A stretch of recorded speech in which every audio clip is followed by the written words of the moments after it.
महाविकास आघाडीचा हा ठरवून केलेला कार्यक्रम आहे। यात उद्धव बाळासाहेब ठाकरे गटाचा करेक्ट कार्यक्रम होतोय, अशी प्रतिक्रिया शिंदे गटाच्या संजय शिरसाटांनी दिली आहे।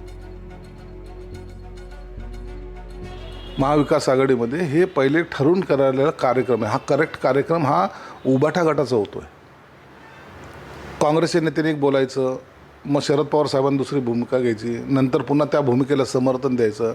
याचा अर्थ असा आहे की काँग्रेस आणि राष्ट्रवादी मिळून जर सत्ता आलीच तर आपला दावेदार असावा, म्हणून काँग्रेसने काल त्यांची भूमिका स्पष्ट केली।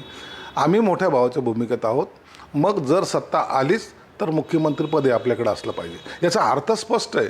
आता उबाठा गटाने ती मागणी करू नये हे स्पष्ट संकेत काँग्रेसने उबाठा गटाला दिलेले आहेत। म्हणून चेहरा आमचा असला तर मतदान मिळेल, आमचं नाव घेतलं तर मतदान मिळेल, किंवा आमचा मुख्यमंत्री व्हावा, अशी जी काय वल्गना हे करत होते, आता त्यांना बॅकफुटवर जावं लागेल। त्यांच्या मागे उबाठा गटाला फरफटतच जावं लागेल या विधानसभेला, एवढं मात्र यावरून निश्चित झालेलं आहे।